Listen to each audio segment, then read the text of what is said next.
आज से चंद हफ्ते कबल मैंने द न्यूज़ और जियो के लिए एक ख़बर ब्रेक की थी जिसमें हमने ये इंकशाफ किया था कि एक अमेरिकन पाकिस्तानी टाइकून है जिन्होंने अडयाला जेल में साबिक़ वज़ीर-ए-आज़म इमरान खान से उनके साथ मुख्तलिफ मुलाकातें की, एक नहीं बल्कि कई मुलाकातें की। और ये मुलाकातें उस वक्त हुई थी जब आज से लास्ट ईयर के एंड पे जब पाकिस्तान तहरीक इंसाफ ने इस्लामाबाद पर एक बड़ा मार्च किया था जिसको साबिक़ वज़ीर-ए-आज़म इमरान खान की अहलिया और अली अमीन गंडापुर जो केपी के चीफ मिनिस्टर हैं उन्होंने लीड किया था। हमने उसमें जिन सोर्सेज से हमें पता चला था, क्रेडिबल सोर्सेज थे, उन्होंने हमारे साथ नाम शेयर किए थे, लेकिन हमने नाम ज़ाहिर नहीं किए थे कि इमरान खान से कौन लोग मिले। लेकिन अब वो ये ख़बर चूँकि ऑलरेडी किसी और आउटलेट पर सामने आ चुकी है कि वो जो अमेरिकन पाकिस्तानीज़ का डेलीगेशन था उसके जो की फ़िगर थे वो जो बिज़नेस टाइकून है अमेरिकन पाकिस्तानी तनवीर अहमद, वो थे। लंदन में एक वेडिंग में हमारी आज उनसे यहाँ मुलाकात हुई। हम उनसे पूछते हैं कि तनवीर साहब बताएं कि मैंने तो अपनी स्टोरी में आपका नाम नहीं लिया था, मुझे आपको पता है कि किसी थर्ड पार्टी ने बताया था, लेकिन अब आप ये बताएं कि कितनी मीटिंग हुई आपकी इमरान खान साहब से? देखिए मल्टीपल मीटिंग थी। कुछ चीज़ें ऐसी हैं कि जो क्लासीफाइड है वो तो मैं शेयर नहीं इतनी ज़्यादा कर सकता, but I try my level best. जो मुनासिब चीज़ें हैं वो मैं आपसे शेयर ज़रूर करता हूँ। तो ये अभी हम जानना चाहते हैं और लोग भी जानना चाहते हैं, क्योंकि ये पहली बार हो रहा है कि एक्चुअली इतनी ज़्यादा मीटिंगें हो जाना, तो ऑब्वियसली आपकी उनसे पुरानी दोस्ती भी है, आपने उनको डोनेशंस भी दिए, तो किस हालत में थे इमरान खान साहब, क्या बातचीत हुई आपकी? देखिए वो बड़ी अच्छी सेहत थी उनकी माशाल्लाह, he was in a very high spirit.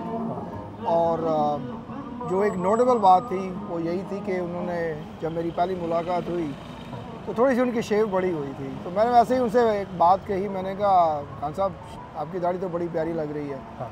तो कहते हैं जी मैं 15-20 दिन से ना कोई मेरी अपॉइंटमेंट नहीं थी, यहाँ कोई मैं ना कोई कोर्ट में जाना था, तो मैं खुद ही लेज़ी हो गया। हाँ। तो मैंने वो शेव नहीं की। तो मैंने कहा पता आपको जो आपके जो कंप्यूटर वॉरियर्स हैं जिनको आप PTI के टाइगर्स कहते हैं, उन्होंने क्या बाहर जो ना धूम मचाई हुई है, मतलब मैंने कहा सर वो ये कहते हैं कि आपको जो है ना बहुत तंग किया जा रहा है और आपको इतना तंग किया जा रहा है कि आप शेव भी नहीं कर सकते। नहीं ऐसा बात तो नहीं है। तो मैंने कहा बस यही है, इसी चीज़ को पोलराइजेशन कहते हैं। तो आपको पॉलिटिक्स पे करना चाहिए। आप एक पॉलिटिकल लीडर है, एक बड़ी पॉलिटिकल पार्टी के लीडर है, तो पॉलिटिक्स में आपको ज़्यादा करना चाहिए बजाय इसके कि आप कॉन्फ्रंटेशन में आए। Confrontation leads to the polarisation and this is what you have done in the country. तो क्या इस पे जब आपने उनको ये बातें की, तो चूँकि इस वक्त लोग बहुत जानना चाह रहे हैं, बहुत अरसा हो गया उनको भी, अब साल से ज़्यादा हो गया जेल में, तो फर्स्ट हैंड अकाउंट तो नहीं पता, तो और उन्होंने क्या कहा जो आपने उनको ये प्रपोजल दिया तो उसका जवाब क्या था उनका? नहीं, ही वॉज वरीड। उनको काफ़ी फिक्र थी कि जो कुछ चीज़ें ऐसी हैं जो उनको बाहर नहीं थी, बाहर से जो अंदर नहीं पता चल रही थी। तो कुछ चीज़ें ऐसी हैं कि जो उनको ऐसे बताई जा रही हैं। हाँ। जो उनको नहीं भी बतानी चाहिए या उनका कोई हकीकत से कोई ताल्लुक़ नहीं है। So he was little bit concern about it. लेकिन हमारी जो भी मुलाकात हुई वो एक अच्छे लफ्ज़ों में हुई, अच्छे हालात में हुई। And then we were coming down to some sort of a good understanding कि जो ना what is good for the country and unite them. That was my message to him. तो इसमें जो है ना एक उस पर तो हम आपसे मज़ीद बात करेंगे, लेकिन एक लोग ये भी जानना चाह रहे हैं कि अडयाला जेल जहाँ पे मतलब वो कहते हैं चिड़िया पर नहीं मार सकती, आपकी मीटिंग अरेंज कैसे हुई?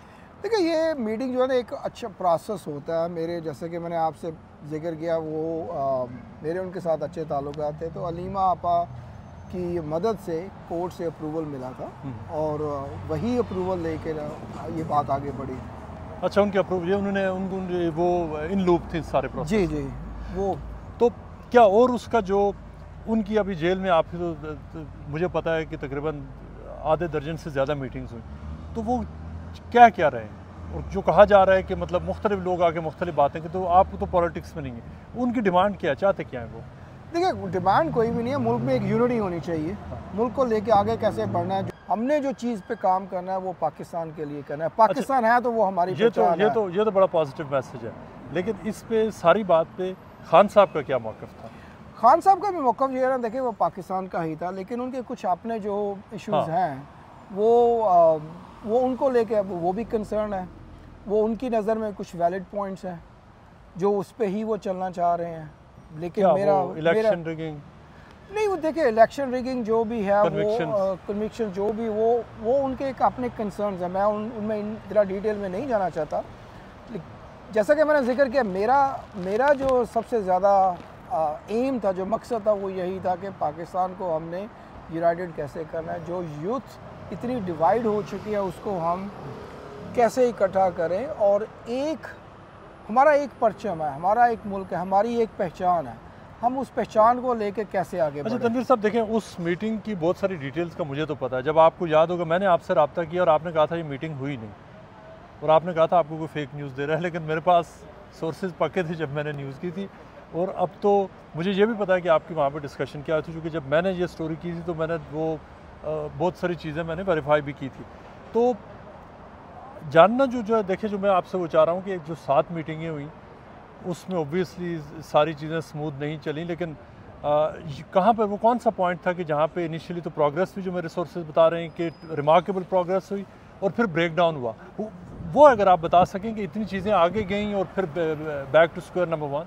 देखिए, आपको अगर इतनी चीज़ों का पता है तो मुझसे आप क्यों पूछ रहे हैं, आप खुद ही बता दें। इसलिए कि आप ही तो थे वहाँ उस मीटिंग में। नहीं, वो मीटिंग में था, लेकिन जैसे कि मैंने पहले जिक्र है, कुछ चीज़ें ऐसी होती हैं वो क्लासीफाइड होती हैं जिनका मैं अभी जिक्र नहीं कर सकता। मैं सिर्फ जानना चाहता हूँ कि क्या जो उस वक्त एक धरने की कॉल थी, तो क्या इसी बात पे खान साहब को यकीन दिलाया गया था कि जो इस्लामाबाद पे मार्च होगा वो मतलब सब सिस्टम को ख़त्म कर देगा और उनको जेल से बाहर उनको ये कॉन्फिडेंस किसने दिया था कि हम रेवोल्यूशन के ज़रिए आपको बाहर निकालेंगे? देखिए, ये है कि जो भी लोग अंदर जाते हैं, मुझे ये 100% तो नहीं पता, जहाँ मैं एक पूरे यकीन के साथ कह सकता हूँ कि कौन कौन लोग अंदर जाते हैं। उसमें काफ़ी सारे अटर्नीज़ भी हैं, काफ़ी सारे उनके जानने वाले भी हैं, उनके कुछ रिलेटिव्स भी हैं।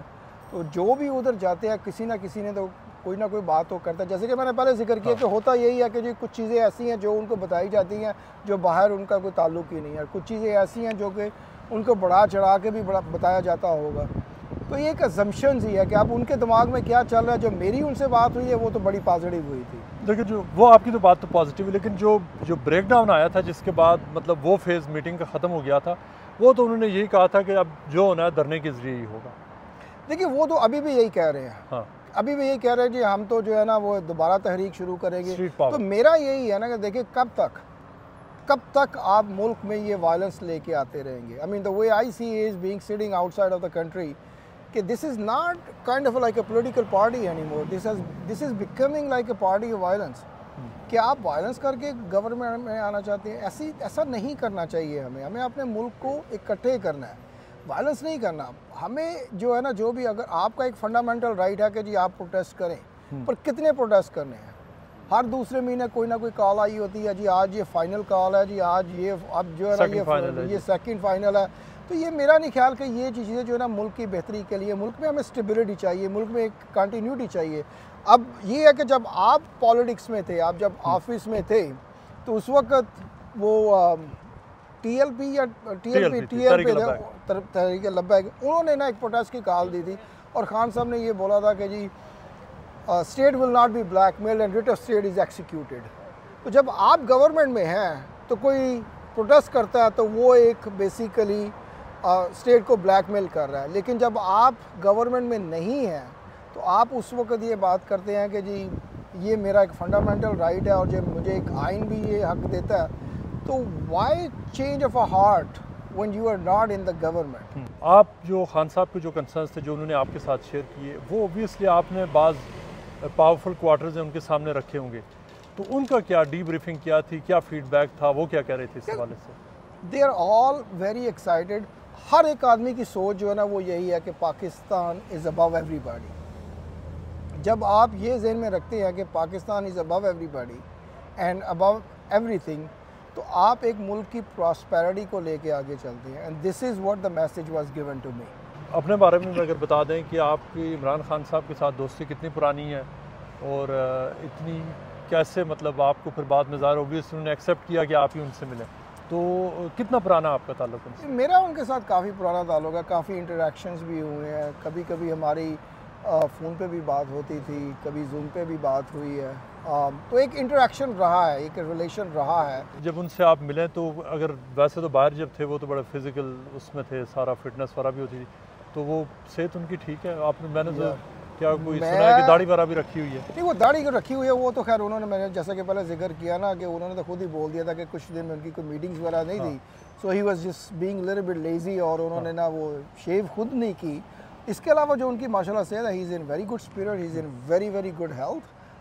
मेरा ख्याल है कि जब मैंने उनको last time outside the jail देखा तो थोड़ा सा पेट निकला, तो अब तो वो पेट भी नहीं है। आई मीन आपको मतलब आपकी उनसे दोस्ती भी पुरानी है, लेकिन ये आप कैसे देखते हैं पाकिस्तानी सियासत को कि इतना बड़ा लीडर है, और वो जो भी पहले नवाज शरीफ थे, आसिफ अली जरदारी थे, अब इमरान खान जेल में। देखिए ये जो है ना, एक पॉलिटिकल लीडर को सोचना चाहिए कि हमें कोई अगर अपॉर्चुनिटी मिलती है, हम उस अपॉर्चुनिटी को कैसे अवेल करते हैं और किस तरीके से पॉलिटिक्स करके अपनी स्पेस बनाते हैं। तो मेरे ख्याल में जिस तरीके से अगर आप देखें कि जी जो हमारे माजी में लीडर हैं, उनसे भी काफ़ी सारी इस तरह की जो है ना वो मिस्टेक्स हुई, लेकिन उन्होंने जब भी उनको मौका मिला उन्होंने अपनी एक पॉलिटिकल स्पेस बनाई। वो पॉलिटिकल स्पेस बनाने की वजह से ही वो फिर गवर्नमेंट में आते रहे हैं।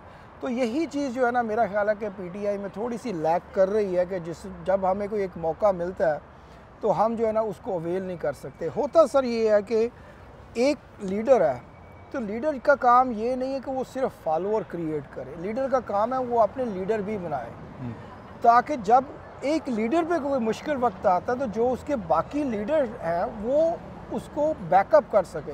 अच्छा, जब आप उनसे मिले थे जेल में उस वक्त तो उनकी पॉपुलैरिटी का लेवल डिफरेंट था, ठीक ठाक उनकी मतलब ह्यूज पॉपुलैरिटी थी। अब चीज़ें बदली हैं जब से इंडिया पाकिस्तान का कॉन्फ्लिक्ट हुआ है, तो इस कॉन्फ्लिक्ट के बाद अब कैसे देखते हैं कि उनकी जो बारगेनिंग पोजीशन है या उनकी जो पॉपुलैरिटी है वो कहाँ पे खड़ी है और पीटीआई अब कहाँ खड़ी है? देखिए, अगर हमें इस चीज़ को डाइसेक्ट करना है ना, तो डाइसेक्ट देखिए इस तरीके से किया जा सकता है कि अगर 100 में से जो पीटीआई की पहले पॉपुलैरिटी थी ना वो 30-35% थी, 30-35% वो गवर्नमेंट के अगेंस्ट थी, तो वो भी आप उसको उसमें मिला लेते हैं। फिर कुछ जो थी ना 20-25% हमारे एस्टेब्लिशमेंट के अगेंस्ट थी। तो अब अगर जो चीज़ एक शफल हुई है ना एकदम, जो specially thanks to Pak army and thanks to everybody who really played a very pivotal role winning the war against India, ये इंडिया की जो वार से जो एक शिफ्ट आई है, जो हमारी पाक फौज को एक इज़्ज़त मिली है, it's very commendable how they really fought the war. इस शिफ्ट की वजह से जब देखा जाएगा ना तो काफ़ी जो यूथ है उसको ये पता चला कि एक्चुअल हमारी पाक आर्मी करती क्या, किस तरीके से ये आर्मी हमें प्रोटेक्ट कर सकती है, and that has truly shifted their mind. और जो वो थोड़ी नफरत थी तो वो चेंज आ गई, वो उस मोहब्बत में आ गई है, क्योंकि वो आप ये आर्मी है, आज हम अपने सर जो है ना वो फ़ख्र से उठा के ना इस मुल्क में जी रहे हैं। आखिरी सवाल, तो नोइंग दिस कि आपको बहुत सारी बिहाइंड द सीन इनसाइड सारी डिटेल्स का पता है, आपको लग रहा है कि इमरान खान साहब को जल्दी रिलीज़ हो जाएंगे अगले चंद वीक्स में, महीनों में? जैसे कि मैंने मुर्तज़ा भाई कहा कि हमें पॉलिटिक्स करनी चाहिए, पीटीआई को पॉलिटिक्स करनी चाहिए, कॉन्फ्रंटेशन नहीं करनी चाहिए। देखिए, एक दिन ऑफिशियल अकाउंट से ट्वीट आता है कि जी मैं डायलॉग करने के लिए तैयार हूँ, दूसरे दिन सीएम साहब जो है वो एक मैसेज देते हैं कि नहीं जी हम तो तहरीक करेंगे और ज़मीन गर्म करेंगे, तीसरे दिन वो अलीमा आपा का एक मैसेज आ जाता है कि जी we were ready for the give and take, आप क्या चाहते हो, हमसे क्या लेना चाहते हो, आए आपके बिल के मुज़ाकरात करें। तो 3 दिनों में एक दिन in less than 72 hours 3 messages आते हैं, तो आप कैसे जो है ना उनको देख सकते हैं कि ये हर चीज़ जो होती है। दूसरी देखिए, मैंने आज तक दुनिया की किसी हिस्ट्री में किसी कंट्री में ये नहीं देखा कि कोई अगर एक पॉलिटिकल पार्टी है, स्पेशली अगर वो उस कंट्री की सबसे बड़ी पॉलिटिकल पार्टी है, और वो इधर पब्लिक में आके बोले कि जी हम जो है ना इधर बैठ के को मुज़ाकरात करना चाहते हैं। ये चीज़ें सारी होती हैं, बैकडोर पॉलिसीज़ होती हैं, बैकडोर जो डायलॉग्स होते हैं, उस तरीके से इनको बात करनी चाहिए। पब्लिक में आके बात करने का मकसद ये है कि हम तो चाहते ही नहीं है कि ये मसले सॉल्व हों।